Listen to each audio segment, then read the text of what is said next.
धर्मशाला मामला कर्नाटक में एक गंभीर मुद्दा बन गया है। एसआईटी की जांच अब और गहराई ले रही है और 13वीं स्थल की जांच के परिणाम इस मामले में महत्वपूर्ण साबित हो सकते हैं। देश भर में लोग इस जांच के नतीजों का इंतजार कर रहे हैं। तो कर्नाटक के प्रसिद्ध धर्मशाला में कथित गुप्त दफन मामले की जांच में एक नया मोड़ अब आ गया है। दरअसल एसआईटी ने गुरुवार को विसल ब्लोअर यानी कि मुखबिर द्वारा बताए गए 13वीं स्थल पर खुदाई करने की योजना बनाई थी, लेकिन इसे टाल दिया गया है। इसी जगह पर सबसे अधिक शवों को गुप्त रूप से दफनाए जाने का दावा किया गया है। तो यह स्थल नेत्रावती नदी के पास स्थित स्नान घाट के बगल में है। उम्मीद थी कि एसआईटी गुरुवार को इस जगह की खुदाई करेगी, लेकिन बुधवार को यूट्यूबर्स और कुछ स्थानीय निवासियों के बीच हुए टकराव के बाद तनावपूर्ण माहौल को देखते हुए जांच टाल दी गई। वहीं पिछले मंगलवार से अब तक एसआईटी ने 8 दिनों की जांच में 2 कंकालों के अवशेष बरामद किए हैं और अब यह अंतिम 13वां स्थान बचा है जहां से सबसे अधिक शवों के दफन होने की संभावनाएं जताई जा रही हैं। तो कुछ वकीलों के मुताबिक इसी जगह पर सबसे अधिक गुप्त दफन किए गए थे।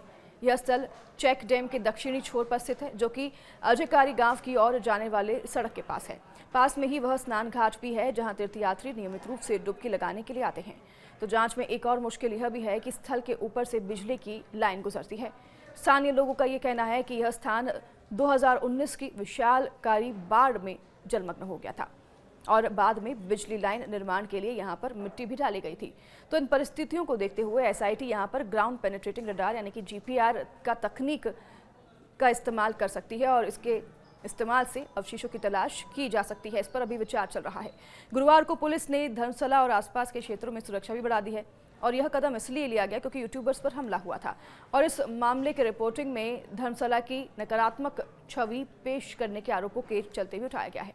इसी हमले में घायल 5 यूट्यूबर्स का इलाज उजिरे के एक अस्पताल में चल रहा है, जहां एक कन्नड़ टीवी चैनल के रिपोर्टर पर भी हमला किया गया। दक्षिण कन्नड़ पुलिस ने इन हमलों और धर्मशाला थाने के सामने बिना अनुमति किए गए विरोध प्रदर्शन को लेकर 7 एफआईआर दर्ज की है। तो गौरतलब है कि इस सनसनीखेज मामले में विसल ब्लोअर का दावा है कि दफन किए गए शव यौन शोषण के शिकार पीड़िताओं के हो सकते हैं। मामले को गंभीरता से लेते हुए राज्य भर में इसे लेकर जनचर्चा और मीडिया कवरेज तेज हो गई है। तो वहीं धर्मशाला गुप्त दफन मामला तब सुर्खियों में आया था जब एक पूर्व कर्मचारी जो कि सफाई कर्मी था, उसने ये दावा किया था कि 1998 से 2014 के बीच दबाव में आकर उन्होंने कई शवों को धर्मशाला में गुप्त रूप से दफनाया था। अब इस कर्मी ने 13 स्थानों की पहचान की जहां कथित तौर पर शव दफनाए गए थे। इनमें से 12 स्थलों की जांच पिछले मंगलवार से शुरू हो चुकी है और अब तक एसआईटी को कुछ स्थानों पर हड्डियों के टुकड़े भी मिले हैं। साथ ही एक जगह पर लाल कपड़ा भी बरामद हुआ है और कहीं पर एक आईडी कार्ड और चप्पल भी बरामद हुए हैं। तो 13वां स्थल सबसे महत्वपूर्ण माना जा रहा है। विसल ब्लोअर के अनुसार इस स्थल पर सबसे अधिक शव दफनाए गए हैं। हालांकि स्थल के पास बिजली की लाइन और 2019 की बाढ़ के कारण जमा हुई मिट्टी ने जांच को और जटिल बना दिया है। एसआईटी अब इस क्षेत्र में ग्राउंड पेनिट्रेटिंग रडार का उपयोग करने पर विचार कर रही है ताकि हड्डियों या फिर अन्य अवशेषों का पता लगाया जा सके। तो विसल ब्लोअर 1995 से 2014 तक धर्मशाला में स्वच्छता कर्मी के रूप में कार्यरत था। उसने ये दावा किया है कि उसे सैकड़ों शवों को दफनाने के लिए मजबूर किया गया, जिनमें से कई महिलाएं और नाबालिग भी थे और कुछ शवों पर यौन उत्पीड़न और हिंसा के निशान भी थे। तो उसने यह भी बताया कि उसने 2014 में अपनी नाबालिग रिश्तेदार के साथ यौन उत्पीड़न की घटना के बाद धर्मशाला छोड़ दिया था।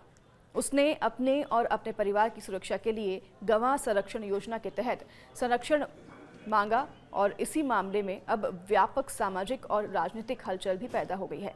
कर्नाटक सरकार ने 19 जुलाई को डीजीपी प्रणब मोहंती के नेतृत्व में एसआईटी का गठन किया, जिसमें डीआईजी एमएन अनुचेत, आईपीएस अधिकारी सौम्यलता और जितेंद्र कुमार द्यामा शामिल है। धर्मशाला मंदिर प्रशासन ने एसआईटी जांच का स्वागत किया है और निष्पक्ष और पारदर्शी जांच की मांग की है।